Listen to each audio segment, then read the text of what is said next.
సృష్టికర్త అయిన దేవుడు సమస్త మానవాళి కొరకు సిద్ధపరిచినది ఏమిటో ఈరోజు లోకానికి అర్థం కాలేదు. అది పక్కన పెడితే ఇక్కడ అనే మాట ఏమిటి అంటే, తన్ను ప్రేమిస్తున్న పిల్లలకు కూడా అది అర్థం కాలేదు అని చెప్తున్నాడు.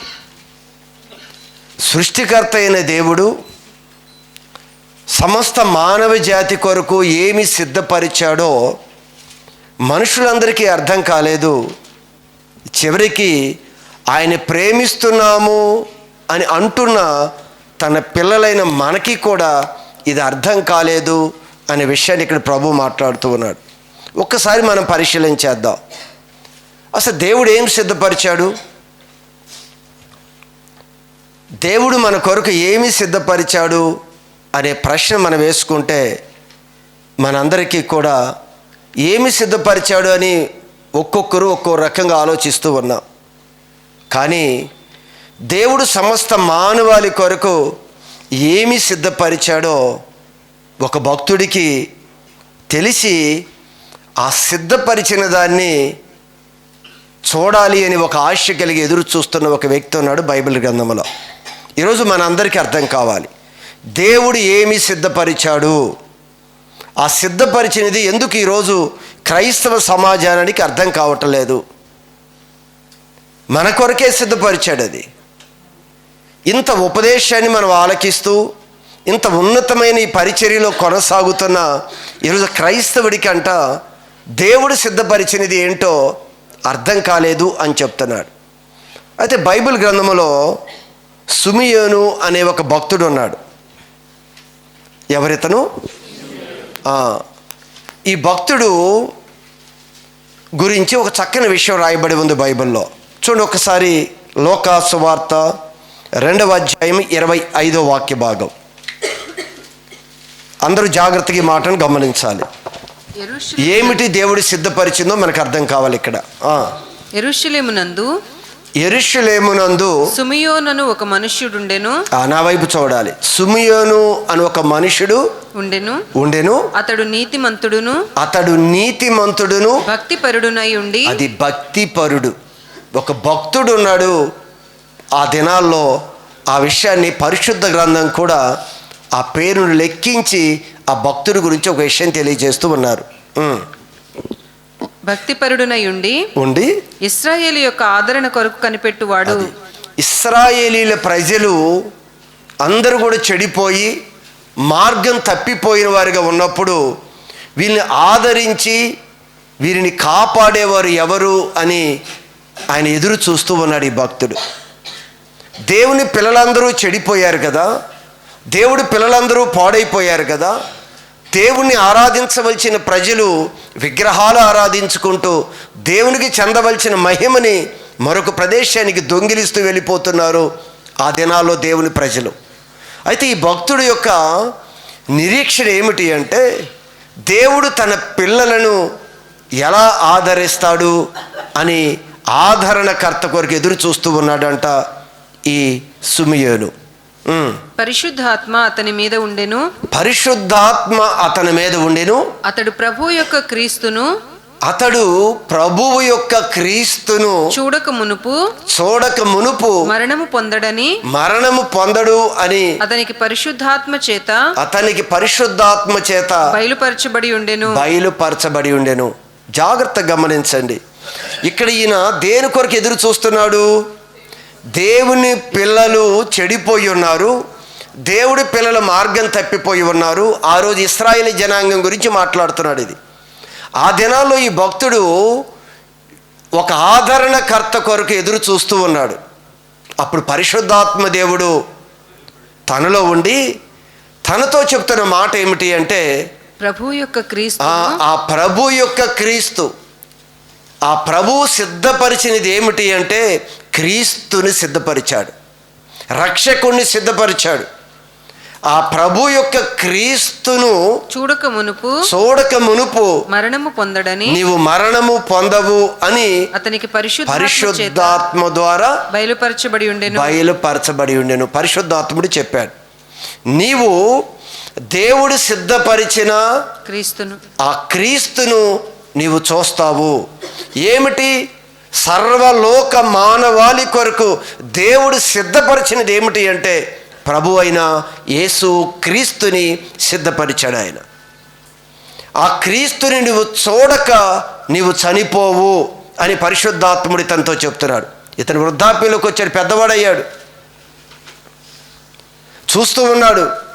దేవుడు చెప్పాడు కదా, ఆ క్రీస్తుని చూడాలి అని ఎదురు చూస్తూ ఉన్నాడు యేసు ప్రభు. అప్పుడు ఈ భూమి మీదకి ఇంకా రాలేదు ఆయన. దేవుడు చెప్పాడు, ఆ క్రీస్తుని నువ్వు చూడకముందు నీవు చనిపోవు అని చెప్పిన మాటను బట్టి ఎదురు చూస్తూ ఉన్నాడు. ఒక దినం రానే వచ్చింది. ఈ పరిశుద్ధాత్మ దేవుడు ఈ వృద్ధాప్యంలోకి వచ్చిన ఈ సిమియోనుని దేవాలయంలోనికి తీసుకుని వెళ్ళాడు. పరిశుద్ధాత్మ దేవుడు తీసుకుని వెళ్ళిన సమయంలో జరిగిన సంఘటన ఏమిటి అంటే, అప్పుడే యేసు ప్రభుని ఆ దేవాలయానికి తీసుకొని వచ్చారు. ఆ యేసు ప్రభుకి ఎంత వయసు అప్పటికి? 8 దినములు. 8 దినములు. 8 దినాలకి ఏం చేయాలని తీసుకొచ్చారు? సున్నతి చెయ్యాలి అని చెప్పి 8 దినముల బాలుడైన యేసు ప్రభుని దేవాలయంలోనికి తీసుకొని వచ్చారు. కానీ ఈ భక్తుడైన సిమియోనికి పరిశుద్ధాత్ముడు ఒక విషయం చెప్పాడు. నువ్వు ఇశ్రాయేలీయుల యొక్క ఆదరణ కొరకు ఎదురు చూస్తున్నావు కదా, ఆ ప్రభు యొక్క క్రీస్తుని నువ్వు తప్పక చూస్తావు, చూడకముందు నీవు చనిపోవు అని చెప్పాడు. అయితే వృద్ధాప్యంలోకి వచ్చాడు ఈ వ్యక్తి. పరిశుద్ధాత్మ ద్వారా దేవాలయంలోనికి వెళ్ళాడు. అప్పుడే యేసు ప్రభు 8 దినాలు యేసు ప్రభుని చేతిలో పట్టుకొని ఆ ప్రదేశానికి తీసుకుని వచ్చారు. తీసుకురాగానే ఈ సిమియోని చేతిలో పెట్టారు యేసు ప్రభుని. ఆ యేసు ప్రభు తన చేతిలోకి రాగానే పరిశుద్ధాత్ముడు చెప్తున్నాడు, ఇదిగో ఈయనే ప్రభు సిద్ధపరిచిన క్రీస్తు, ఇతనే అని పరిశుద్ధాత్ముడు, ఇదిగో భక్తుడు వృద్ధాప్యంలోకి వచ్చిన ఈ భక్తుడితో పరిశుద్ధాత్ముడు చెబుతూ ఉండగా ఈయనేమని మాట్లాడుతున్నాడు? సిమియోను, నాథా ఇప్పుడు నీ మాట చొప్పున సమాధానముతో నీ దాసుని పోనిచుచున్నావు. సమాధానంతో నేను వెళ్ళిపోతున్నాను, నీ శరీరాన్ని విడిచి ఇప్పుడు నాకు సమాధానం. ఇప్పుడు వరకు నేను ఏం చూశానో తెలుసా? ఈ పాడైపోతున్న ఈ ప్రజలు ఎలా రక్షణ పొందుతారో ఒక భయంతో ఉండేది నాకు. ఇప్పుడు ఇదిగో ప్రభు యొక్క క్రీస్తుని ఇదిగో నా కళ్ళారా చూశాను. ఇక నేను సమాధానంగా ఆనందంగా నేను వెళ్ళిపోతున్నాను అని మాట్లాడుతున్నాడు సిమియోను. ఏమన్నాడు? నాథా ఇప్పుడు నీ మాట చొప్పున సమాధానముతో నీ దాసుని పోనిచుచున్నావు. అన్యజనులకు, వినండి, అన్య జనాంగానికి నిన్ను బయలుపరచటానికి వెలుగుగాను నీ ప్రజలైన ఇశ్రాయేలీయులకు మహిమగాను నీవు సకల ప్రజల ఎదుట సిద్ధపరిచిన నీ రక్షణ. సిద్ధపరిచిన దేవుడు ఏమి సిద్ధపరిచాడో దేవుడు ప్రేమిస్తున్న పిల్లలకి అర్థం కాలేదు అని మనం కొరింథీ పత్రికలో చదివాం. ఏమి సిద్ధపరిచాడు? ఈ ప్రదేశంలో ఆయన అంటున్నాడు, నీవు సిద్ధపరిచిన ఈ రక్షణ. ఎవరు ఈ రక్షణ? ఏంటి సిద్ధపరిచినది? యేసు ప్రభువుని సిద్ధపరిచాడు ఆయన. ఇది ఈరోజు మన ముందుకు తీసుకుని వస్తూ ప్రభు మాట్లాడుతూ ఉన్నాడు ఆయన. మీరు అనుకోవచ్చు, ఎప్పుడు సిద్ధపరిచాడు ఇది? ఈ సిద్ధపరిచినది దేవుడు ఈ 2000 సంవత్సరాల క్రితమా? 2000 సంవత్సరాల క్రితం కాదు. సమస్త మానవాళికి దేవుడు ఇస్తున్న ఈ రక్షణ, ఈ సిద్ధపాటు ఎప్పుడుది అంటే మీరు చదవగలిగితే జగత్ పునాది వేయబడక ముందే అని రాయబడి ఉంది. ఒకసారి చదవండి ఆ పదం కూడా, మన డౌట్ చీరిపోయింది. కొరింథీయులకు రాసిన మొదటి పత్రిక 2వ అధ్యాయం 7వ వాక్య భాగం. జగదుత్పత్తికి ముందుగానే దేనిని ఈ రక్షణని, జగత్తు ఉత్పత్తి అంటే ఈ సృష్టి ప్రారంభానికి ముందుగానే దీనిని దేవుడు మన మహిమ నిమిత్తము మనము మహిమలోనికి వెళ్ళే నిమిత్తము నియమించెను. హల్లెలూయా, హల్లెలూయా. సృష్టి ప్రారంభం కాకముందే ఈ మనుషులు పాపములో పడిపోతారు అని, మార్గాన్ని తప్పిపోతారు అని, దేవుడు ముందుగానే తెలిసి దానికి రెమెడీ కూడా దేవుడు సిద్ధపరిచి ఉంచాడు. వీరు తప్పిపోతారు అని చెప్పి, ఈ పిల్లలు పాడైపోతారు అని చెప్పి ముందుగానే ఎరిగిన దేవుడంట జగత్తు ఉత్పత్తి, ఈ సృష్టి ప్రారంభానికి ముందే ఆయన మన మహిమ నిమిత్తం మనమందరము ఆ మహిమలోనికి వెళ్ళే నిమిత్తము ఆయన ముందుగానే క్రీస్తుని మన కొరకు నియమించెను, సిద్ధపరిచెను. హల్లెలూయా, హల్లెలూయా. ఇది దేవుడు ఏమి సిద్ధపరిచాడు? ఈరోజు క్రైస్తవ సమాజం ఇది ఎరగాలి. ఈరోజు మీరు చూడండి, మనుషులు ప్రభు దగ్గరికి వస్తున్నారు. ప్రభు దగ్గరికి వచ్చిన మనుషులు ప్రభు ఏమిస్తాడు, ప్రభు స్వస్థత తీసుకొని వచ్చాడు, ఎంత సమయానికి మన మనసంతా కూడా అసలు దేవుడు ఏం సిద్ధపరిచాడో ఆ సిద్ధపరిచిన దాన్ని మనం పొందుకోవాలనే ఆలోచనలో ఏమి సిద్ధపరిచాడో ఎరగక భూసంబంధమైన వాటి వైపు వెళ్ళిపోతూ ఉన్నాడు మనిషి. సిద్ధపరిచినది ఒకటి, విలువైనది దేవుడు సిద్ధపరిస్తే ఈరోజు తను ప్రేమిస్తున్న పిల్లలు కూడా ఎందుకు ప్రేమిస్తున్నారో తెలుసా? ప్రభువుని, ప్రభువులో ఉన్న ఆ దీవెనలు ఆశీర్వాదం కొరకు దేవుని ప్రేమిస్తున్నారే కానీ ఆయన మహిమలోనికి తీసుకుని వెళతాడు అని ఆయన మనం ప్రేమించటం లేదు. ఇది ఆయన సిద్ధపరిచింది. ఇది జగత్తు పునాది వేయబడక ముందే ఇదిగో తన పిల్లలను భూమి మీదకి తీసుకొచ్చేటప్పుడు ఈ పిల్లలు ఒక దినాన మార్గాన్ని తప్పిపోతారు, నా మహిమలోకి రాలేరు, కానీ ముందుగానే ఆ సిద్ధపరిచి ఆయన భూమి మీదకి తీసుకొని వచ్చాడు. అంటున్నాడు, అన్య జనాంగానికి వెలుగుగాను ఇశ్రాయేలీయులకి మహిమగాను సకల జనుల ఎదుట సిద్ధపరిచాడు. అందరికీ ఈరోజు అన్యులకే కాదు, ఇశ్రాయేలు జనాంగానికే కాదు, ఇశ్రాయేలు దేవుడు అని మాట మాట్లాడుతున్నాం. ఇక్కడ చాలా క్లియర్గా చెప్తున్నాడు, అన్య జనాంగానికి వెలుగుగా ఇశ్రాయేలీయులకి మహిమగా అంటూ మూడో మాట ఏంటి? సకల ప్రజల ఎదుట సిద్ధపరిచిన రక్షణ. ఇదండి దేవుడు మన కొరకు సిద్ధపరిచింది.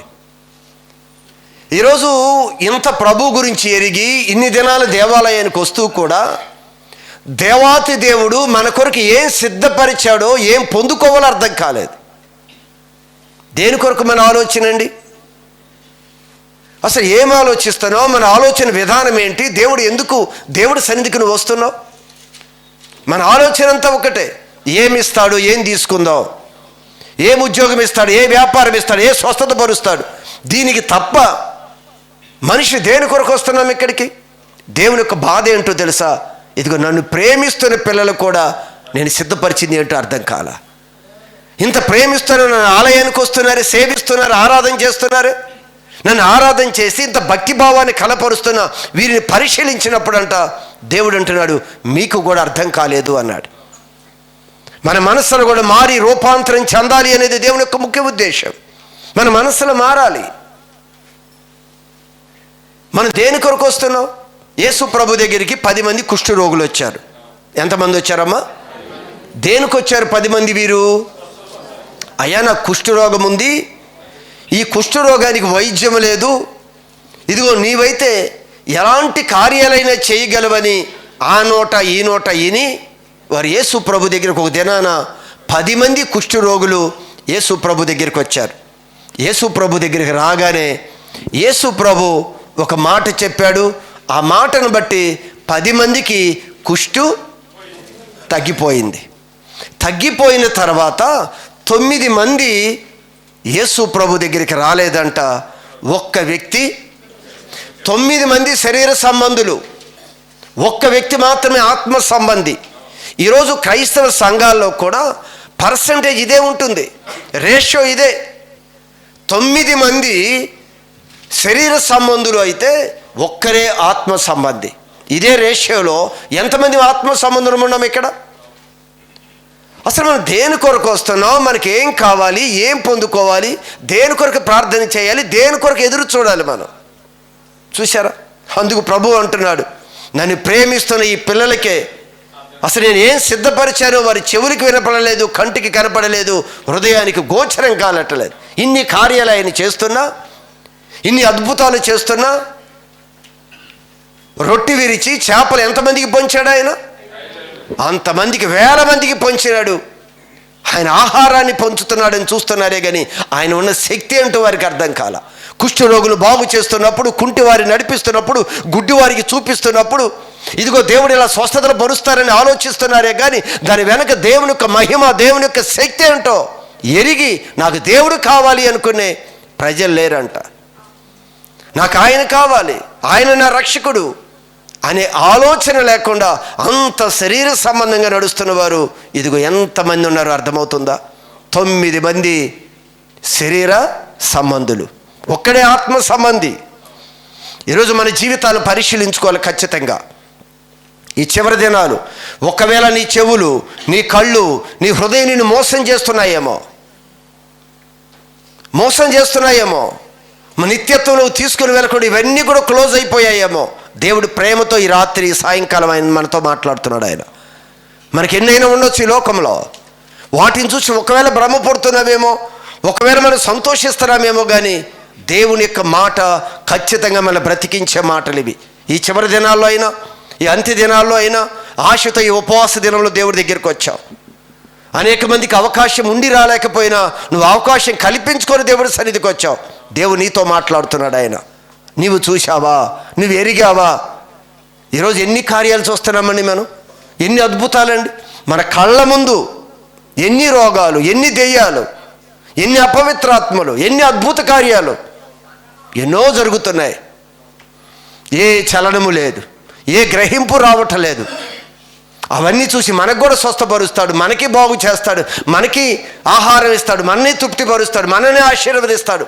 ఇవే కనిపిస్తున్నాయే కానీ దాని వెనక ఉన్న దేవుని యొక్క శక్తి ఏంటో ఆయన్ని పొందుకోవాలి. ఆయన కావాలి నాకు, ఆయనే రక్షకుడు, ఆయనే విమోచకుడు. ఎందుకంటే ఇవన్నీ ఇచ్చి ఆయన మనకు దగ్గర తీసుకొని ఆయన శక్తి ఏంటో మనకు చూపించటానికి ఈ కార్యాలన్నీ చేస్తున్నాడు. ఇవి తీసుకొని వెళ్ళిపోతున్నాం మనం. ఇవన్నీ ఎందుకు ఇస్తున్నాడో తెలుసా? ఆయన ఎవరో నువ్వు తెలుసుకోవాలి అని. ఎందుకు స్వస్థత ఇస్తున్నాడో తెలుసా? ఆయన ఎవరో నువ్వు తెలుసుకోవాలి అని. ఈ స్వస్థతతో తృప్తి పొందు చాలు అని ప్రభు అనటం లేదు. ఇవి ఎందుకు ఇస్తున్నాడు అంటే ఈ స్వస్థతలు పొంది, ఈ మేలు పొందుకొని దీని ద్వారా ఆయన ఎవరో నువ్వు తెలుసుకోవాలి అని ఆయన ఇలాంటి కార్యాల ద్వారా అందరిని దగ్గరికి తీసుకొని వచ్చి ఆయన ఎవరో చూపిస్తున్నాడు ఆయన. కానీ మనకి ఇవేమీ వినిపించటంలా, ఇవేమీ కనిపించటం లేదు, ఇవేమీ అర్థం కావట్లేదు మనకి. ఒకసారి ఆలోచించే. ఈరోజు మనందరం కూడా అపోస్తులైన పౌలు గారు ఒక చక్కని మాట మాట్లాడారు. ఈరోజు సంఘము ఏ విధంగా మనం సిద్ధపడాలి, సంఘం ఖచ్చితంగా మనం ఎలా ఉండాలి అనే విషయంలో పౌలు గారు ఒక చక్కని విషయాన్ని తెలియజేశారు. చూడండి ఒక్కసారి గలతీయులకు రాసిన పత్రికలోనికి వద్దాం. చూడండి, గలతీయులకు రాసిన పత్రిక 5వ అధ్యాయము 24వ వాక్య భాగము. అది నీవు యేసు క్రీస్తు సంబంధురాలువైతే, నీవు క్రీస్తు సంబంధులైతే మీరు ఏమో మనం ఎవరి సంబంధులు? అపవాది సంబంధులమా, క్రీస్తు సంబంధులమా మనం? అవును కదా, మనందరం కూడా క్రీస్తు సంబంధులు. అపవాదికి మనకు సంబంధం లేదు. ఇప్పుడు మన సంబంధం ఎవరితోనంటే మన ప్రభువుతోనే మనకి సంబంధం. అవునా? అయితే ఇక్కడ ఏమంటాడు అంటే పౌలు గారు, క్రీస్తు యేసు సంబంధులు, క్రీస్తు సంబంధులైతే మీరు శరీరమును దాని ఇచ్చలతోను, దాని కోరికలతోను, దురాశలతోను సిలువ వేసి ఉన్నారు. సిలువ వేసి ఉండాలి, సిలువ వేయాలి మీరు. ఈరోజు ప్రభు చెప్తున్న ఒక్కటే, మీరు క్రీస్తు సంబంధులైతే, అయ్యా మేము ఉద్యోగాల గురించే కాదు మేము వచ్చింది వ్యాపారాల గురించి కాదు, మేము వచ్చింది గర్భఫలాల కొరకు కాదు, మేము వచ్చింది స్వస్థతల కొరకు కాదు, నీ కొరకే వచ్చాం, నీ రాజ్యం కొరకు వచ్చాము అని ఈరోజు క్రీస్తు సంబంధులైతే ఇదిగో ఈ శరీరాన్ని ఇచ్చలతో కూడా నువ్వు సిలువ వేయాలి అని చెప్తున్నాడు ఆయన. ఒకవేళ నేను నీ కొరకు కాదు నాయన అంటే వారికి అవసరం లేదు, వారు సిలువ వేయబడని అవసరం లేదు. వారు భూ సంబంధమైన వాటి కొరకు వచ్చిన వారి గురించి ఆయన చెప్పటం లేదు. ఆయన అంటున్న మాట ఏమిటి అంటే యేసు క్రీస్తు సంబంధులైతే మీరు ఆయనతో పాటు ఆయన రాజ్యంలో ఉండాలి అనుకుంటే, యుగయుగాలు ఆయన పరిశుద్ధ స్థలంలో మనం నివాసం చేయాలి అంటే ఖచ్చితంగా సంఘానికి ఒక విషయాన్ని దేవుడు బయలుపరుస్తూ ఉన్నాడు. ఏం చేయాలంటే ఈ శరీరమును దాని ఇచ్చలతోనూ, శరీరమును దాని ఇచ్చలు, శరీరంలోంచి ఏమొస్తాయి? బోల్డ్ కోరికలు వస్తాయి ఈ శరీరానికి. ఒకటి కాదు, ఈ శరీర కోరికలు చాలా ఉన్నాయి. ఆ పైన కూడా చెప్తారు, శరీరేచ్ఛలు శరీర కార్యములు స్పష్టమై ఉన్నవి. ఒకవేళ శరీరేచ్ఛలు అంటే అర్థం కావట్లేదేమో, దానిపైనే రాశాడు కదా ఆ మాటలు. 19వ వచనంలో ఏం రాశాడు? శరీర కార్యములు స్పష్టమై ఉన్నవి, స్పష్టంగా ఉన్నాయి. అవేవనగా జారత్వము, అవన్నీ మీరు చదువుకోండి. అవన్నీ అక్కడ రాశాడు కదా, శరీర కార్యములు. ఇప్పుడు ప్రభు ఏమంటాడు అంటే, నీవు క్రీస్తు సంబంధివైతే ఈ శరీరము ఏ ఇచ్చలతో అయితే ఉందో దానిని ఈ శరీరంతో కలిపి నువ్వు సిలువ వేయాలి, నువ్వు సిలువ కొట్టాలి. యేసు ప్రభు మనందరి యొక్క పాపాల కొరకు ఆయన సిలువ వేయబడ్డాడు. యేసుక్రీస్తు ఎలా సిలువ వేయబడ్డాడో, యేసు ప్రభు ఎందుకు సిలువ వేయబడ్డాడు? మనం చేసిన పాపాలన్నిటి నిమిత్తము ఆయన కలువరి శిలువలో సిలువ వేయబడ్డాడు. ఇప్పుడు మనము ఇక నుండి ఆ పాపము చేయకుండా ఉండటానికి మనము సిలువ వేయబడాలి. చేసిన దానికి ఆయన సిలువ వేయబడ్డాడు యేసు ప్రభు. ఇక నుండి మనం ఆ పాపం చేయకుండా ఉండటానికి మనం ఏం చేయాలి? అది శరీరముతో, ఏమన్నాడు అక్కడ? శరీరమును దాని ఇచ్చలతోను దురాశలతోను సిలువ వేసి ఉన్నారు. సిలువ వేయాలంతే క్రైస్తవుడు. క్రీస్తు సంబంధులైతే ప్రభు కొరకే నేను ఉన్నాను, ప్రభు కొరకే నేను బ్రతుకుతున్నాను, ప్రభు కొరకే నేను జీవిస్తాను, నాకు ప్రభువే కావాలి అనుకుంటే ఖచ్చితంగా ప్రభు చెప్తున్నాడు, ఈ శరీరం ఇచ్చలతో నువ్వు సిలువ వేయాలి. పైన రాశాడు శరీర కార్యములు ఏంటో మీరు చదవండి. తర్వాత వాటన్నిటినీ నువ్వు సిలువేసి బంధించాలి అని చెప్తున్నాడు. అందరితో చెప్తున్నా ఈ పౌలు గారు అంటారు, నేనైతే చూడండి మరొకసారి గలతీ పత్రికలోనే 2వ అధ్యాయము 20వ వాక్య భాగంలో ఏం చెప్తున్నాడు? మనకి చెప్పటమే కాదు, ఇప్పుడు మనకి చెప్పాడు ఈ విషయం. అమ్మ అర్థమవుతుంది? ఎవరికి చెప్పాడు? మనకి చెప్పాడు. మీరు యేసు క్రీస్తు సంబంధులైతే మీరు చేయవలసినది మీ శరీరాన్ని ఇంకా సిలువ కొట్టేసేయండి. ఇక పాపం వైపు వెళ్ళనీయకుండా, నేను ఏ విధంగా కలువరి శిలువలో మేకులు కొట్టుకొని సిలువ వేయబడ్డానో మీరు కూడా సిలువ వేయబడాలి అని చెప్తున్న పౌలు గారు తన గురించి ఏం చెప్తున్నాడో చూడండి ఇక్కడ. గలతీ 2:20 నేను క్రీస్తుతో కూడా సిలువ వేయబడి ఉన్నాను. అదిగో ఆయన చెప్తూ, నేనైతే సిలువ వేయబడి ఉన్నాను, మీరు కూడా క్రీస్తుతో సిలువ వేయబడాలి. నేను సిలువ వేయబడి ఉన్నాను. నాలో ఇచ్చలు ఉన్నాయి, నాలో కోరికలు ఉన్నాయి, నాలో ఆశలు ఉన్నాయి, నాలో దురాశలు వచ్చాయేమో, అన్నిటికీ నేను ఏం చేశాను? సిలువ వేసేసాను అంతే. ఏం చదువు? నేను క్రీస్తుతో కూడా సిలువ వేయబడి ఉన్నాను. ఇకను జీవించువాడను నేను కాను. అది సిలువ వేస్తే ఏం జరిగిద్దో తెలుసా? ఇక జీవించువాడును. ఈ శరీరం పనిచేయదు, ఇంకా నీ ఇష్టాలు జరగో, నీ ఆలోచన జరగో, మనం ఏదనుకున్నా కూడా అది జరగదు. అందుకే చెప్తున్నాడు, నేనైతే సిలువ వేయబడ్డాను, సిలువ వేసుకున్నాను. నేను ఏది పాపం అంటుందో అన్నిటికీ నేను సిలువ వేశాను. ఇక జీవించువాడును నేను కాదు, ఈ శరీరం కాదు, క్రీస్తే నా యందు జీవించుచున్నాడు. క్రీస్తే నా యందుండి నన్ను నడిపిస్తున్నాడు. హల్లెలూయా, హల్లెలూయా, హల్లెలూయా. అది నా యందు జీవించేది ఈ శరీరేచ్ఛలు, శరీర కోరికలు కాదు. ఇక ప్రభువే నాలో ఉండి మాట్లాడతాడు, ప్రభువే నాలో ఉండి నన్ను నడిపిస్తాడు. ప్రభు మాటలు నాలో నుంచి వస్తాయి, ప్రభు కార్యాలు నాలో నుంచి వస్తాయి. దేవుడు చెప్పిన విధంగా నేను ప్రేమిస్తాను. ఈర్ష లేదు, అసూయ లేదు, కుళ్ళు లేదు, గర్వం లేదు, అహంకారం లేదు, ఏమి లేవు, అన్ని సిలువ వేయబడ్డాయి. ఇక నాలో నుంచి వచ్చేది ఏందో తెలుసా? ప్రేమే, కనికరమే, దయ, జాలి. ఈరోజు క్రైస్తవులో నుంచి ఎందుకు ఈ గుణాలు రావటం లేదు? శరీరేచ్ఛలకి సిలువ వేయబడలేదు. గుర్తుపెట్టుకోండి మీరు. ఒక పాపం వైపు, లేకపోతే చెడు వైపు, ఒక వ్యసనం వైపు వెళ్ళిపోతున్నామంటే సిలువ వేయబడలేదు. అపోస్తులైన పౌలు గారు అంటున్నారు, నేనైతే సిలువ వేయబడ్డాను, నేను సిలువ వేయబడ్డాను. ఇక నుంచి నేను కాదు, నేను చచ్చిపోయాను, సిలువలో నేను చచ్చిపోయాను. ఇక జీవించేది నేను కాదు, క్రీస్తే నా యందు జీవించుచున్నాడు. క్రీస్తే నా యందు జీవించుచున్నాడు. ఈరోజు సిలువ వేయబడ్డాం కదా మనం. ఒకవేళ సిలువ వేయబడ్డాను అనుకుంటే మనలో నుంచి వచ్చేవి ఏమిటి? నీ శరీరం పనిచేస్తుందా, లేకపోతే క్రీస్తు గుణాలు ప్రచురిస్తున్నాయా? ఒకసారి ఆలోచించే. సిలువ కొడితే, సిలువలో ఈరోజు మన శరీరాన్ని సిలువలతో కొట్టివేస్తే శరీర క్రియలు బయటికి రావటానికి వీల్లేదు. వస్తని అంటే ఇంక నీ సిలువ వేయబడలేదు.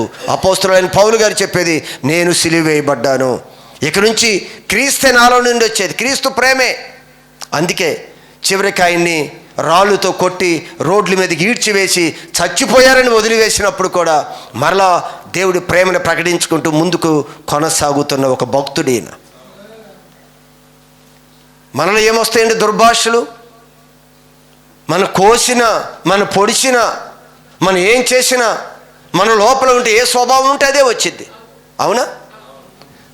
మనకి కష్టం రాగానే, మనకి హాని జరగగానే, మనకి ఇబ్బంది రాగానే, నలుగురు నాలుగు రకాలుగా మనల్ని అవమానించగానే మన నోట్లో నుంచి ఏమొస్తున్నాయి? వస్తున్నాయి అంటే నువ్వు సిలువ వేయబడలేదు. నీ శరీరం పనిచేస్తుంది. నీ శరీరాశ, నీ నేత్రాశ, నీ జీవపు డంబం, ఇవి సిలువ వేయబడలేదు.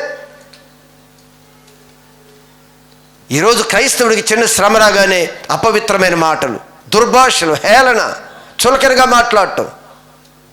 ఎందుకు వస్తున్నాయి ఇవన్నీ? ఎప్పుడైనా మీరు ఆలోచన చేశారా? అందుకు యేసు ప్రభు తండ్రి అయిన దేవుడు చెప్పే మాట ఏంటో తెలుసా? మీరు యేసు క్రీస్తు సంబంధులైతే ఉండవలసిన లక్షణాలు ఇవి. నువ్వు నిజంగా యేసు క్రీస్తుని ధరించుకునే వ్యక్తివైతే నీలో ఉండవలసిన లక్షణాలు ఇవి. ఏ లక్షణాలు? ఈరోజు లోకానికి ఒక క్రైస్తవుడిగా పరిచయం చేసుకుంటున్నావే. క్రైస్తవుడు అని మనం చెప్పుకునటానికి క్రీస్తుకు కలిగిన గుణాల్లో కొన్ని గుణాలన్నా ఉన్నాయి అసలు మనలో? అసలు కొన్ని గుణాలన్నా కనిపిస్తున్నాయా?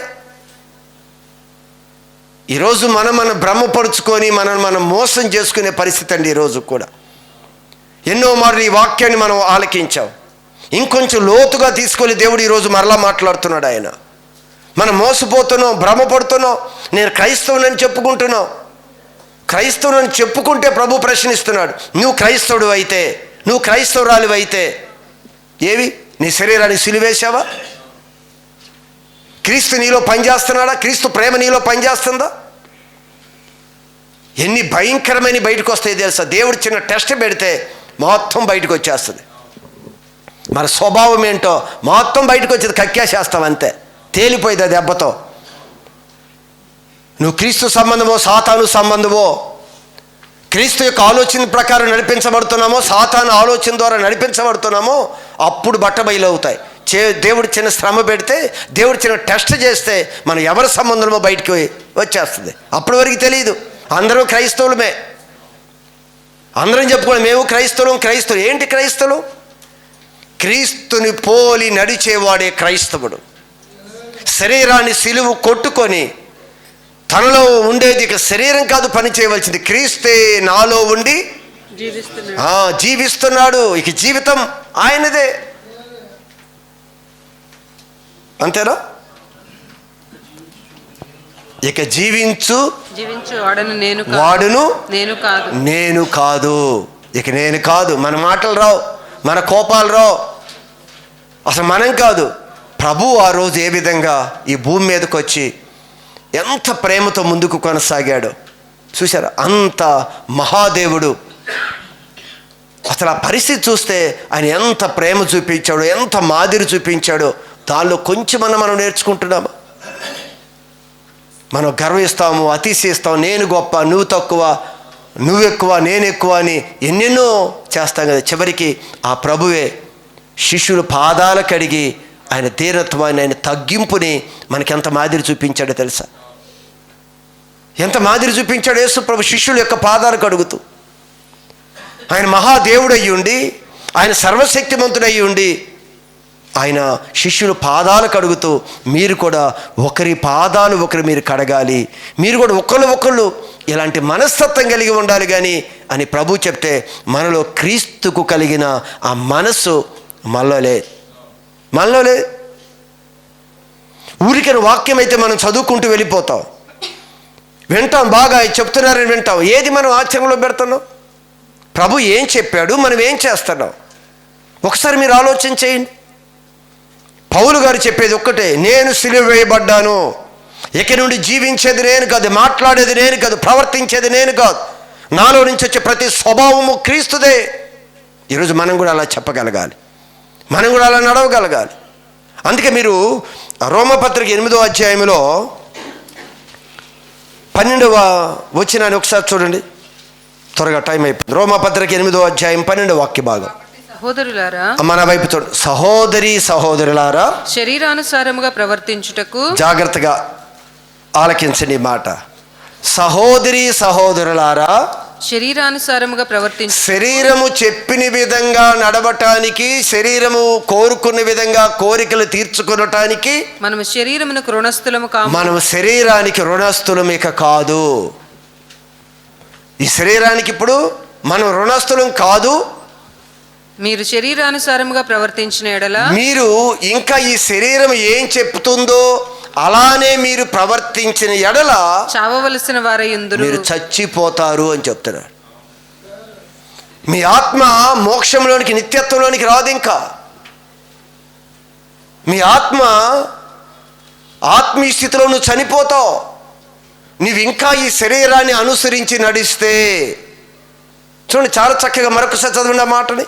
శరీరానుసారముగా ప్రవర్తించుటకు, శరీరానుసారంగా ప్రవర్తించటానికి మనము శరీరమునకు రుణస్థులము కాము. ఇక శరీరానికి రుణస్థులు మనం కాము. ప్రభు విడిపించేశాడు మనల్ని. ఈ శరీరం, ఈ పాప విషయంలో యేసు ప్రభు మరణించాడు. ఇక రుణస్థులం కాదు. ఇది చెప్పినట్లుగా మనం చేయము. ఇంకా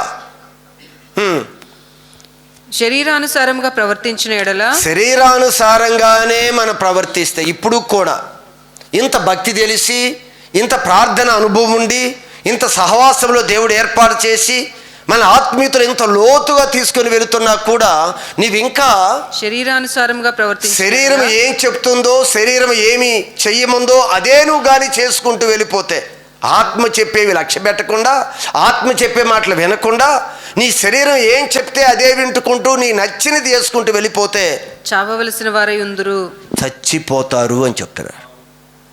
యుగయుగాలు నిత్యరాజ్యంలో మీరు ఉండరు అని చెప్తున్నాడు. యుగయుగాలు నిత్యరాజ్యంలో ఉండాలి అంటే శరీరం చెప్పింది నువ్వు చెయ్యొద్దు. ఇది మహా అగ్నిలోకి ఈడ్చుకొని వెళుతుంది, దేవునికి దూరంగా తీసుకొని వెళుతుంది. అందుకే దేవుడు వాక్యం చెప్పేది జాగ్రత్తగా మీరు గమనించండి. మనందరం కూడా ఈ సిలువుని దాని యొక్క ఇచ్ఛలతోను దురాశలతోను శరీరాన్ని సిలువ వేయాలి అని చెప్పాడు. అందుకే ప్రభు అనే మాట, ఎవడైనను నన్ను వెంబడించాలి అంటే, ప్రభు ఇచ్చిన స్టేట్మెంట్ ఒకటే, మీలో ఎవరైనా సరే నన్ను వెంబడించాలి అంటే ఖచ్చితంగా ప్రభు చెప్పిన మాట ఒకటి చెప్పాడు. ఆయన ఏం చెప్పాడు? మీలో ఎవడైనను నన్ను వెంబడింపగోరిన ఎడల, నన్ను వెంబడించాలి అని నువ్వు అనుకుంటే, నువ్వు శరీరాన్ని వెంబడించాలని కూడా శరీరాన్ని వెంబడించి వెళ్ళిపో, నువ్వు చచ్చిపోతావు, రేపు నిత్యత్వంలోకి నువ్వు రావు. కానీ నువ్వు నన్ను వెంబడించేవాడివే అయితే నువ్వేం చేయాలి? తన్ను తాను ఉపేక్షించుకోవాలి. అంటే ఏం చేయాలి? తను ఉపేక్షించుకోవటం అంటే నాది అనేది ఏది లేక, నా ఇష్టము అనేది ఉండకూడదు. ఎంతమంది వెంబడిద్దాం? నన్ను వెంబడించాలి అంటే నా ఇష్టము అని అనుకుంటానికి వీల్లేదంట. అంత ఆయన ఇష్టమే జరగాలి. ఎంత స్వార్థమో చూడండి. మన ఇష్టం లేదంట, ఇంకా మన ఇష్టం వచ్చినట్టు మాట్లాడటానికి లేదంట, మన ఇష్టం వచ్చిన ప్రదేశాలకు వెళ్ళటానికి వీల్లేదంట. నేనేం చెప్తే అదే చేయాలి నువ్వు అంటున్నాడు ఆయన. ఏంటి, వెళదామా వద్దా? చూడ, కండిషన్ చెప్పాడు. నా ఇష్టము, నాకు ఇది తినాలనిపించింది, అటు వెళ్ళాలనిపించింది, ఈరోజు ఇక్కడ గడపాలనిపించింది, ఏం కుదరదని చెప్తున్నాడు ఆయన. నా ఇష్టమే, నేనేం చెప్తాను అదే చేయాలి నువ్వు. చూడండి ఆ మాట ఏమన్నాడు, మళ్ళీ చదవండి. లోకాసు సువార్త 9వ అధ్యాయం 23 రాసుకోండి. లోకాసు సువార్త 9:23 చదువుదాం. మీలో ఎవడైనను నన్ను వెంబడించాలి అని అనుకుంటే తన్ను తాను ఉపేక్షించుకోవాలి. అంటే ఏం చెప్పాను? నీ ఇష్టాన్ని పూర్తిగా విడిచిపెట్టి నేను చెప్పిన విధంగానే మీరు అడుగులు వేయాలి. ఇది ఖచ్చితంగా సంఘానికి దేవుడిచ్చిన హెచ్చరిక. ఆయన సూటిగా చెప్తున్నాడు, నీకు రెండు ఆప్షన్ లేదు. నువ్వు నా నిత్య రాజ్యానికి నువ్వు చేరాలి అంటే ఖచ్చితంగా నేను చెప్పిన విధంగా నువ్వు నడవాల్సిందే. నీ ఇష్టాలు పక్కన పెట్టి నా అడుగుల్లో అడుగులు వేసుకుంటూ ముందుకు రమ్మని చెప్పాడు. ప్రతి దినము తన సిలువను ఎత్తుకుని. ఎవరి సిలువ? తన సిలువ అంటే ఎవరి సిలువని ఎవరికి అప్పగించినది వారు మోసుకుంటూ నన్ను వెంబడించండి. నీకు అప్పగించినది నీకు, నాకు అప్పగించింది నాకు. అది కష్టమైనా, ఇబ్బంది అయినా, అవమానాలైనా, నిందైనా, ఏదైనా సరే ప్రభు కొరకు నిలబడేటప్పుడు నిందలు వస్తాయి, అవమానాలు వస్తాయి, మన హేళన చేస్తారు, చులకనగా మాట్లాడతారు, తృణీకరిస్తారు. అయినా సరే నీ సిలువుని నువ్వెత్తుకో, మరొకటి మీద వేయొద్దు. అది ఎంత కష్టమైనా నీ సిలువును నువ్వు ఎత్తుకొని నన్ను వెంబడించు. అప్పుడు నిత్య రాజ్యానికి మన వారసులమవుతాం. యుగయుగాలు దేవుని రాజ్యానికి మనందరం కూడా వారసులుగా అడిగే కృప, ధన్యత దేవుడు మనందరికీ అనుగ్రహించునుగాక. మనందరినీ ఆయన రాజ్యానికి సిద్ధపరుస్తున్న దేవుడికి రెండు చేతులతో చప్పట్లు కొడుతూ దేవుని నామాన్ని మహిమపరుద్దాం.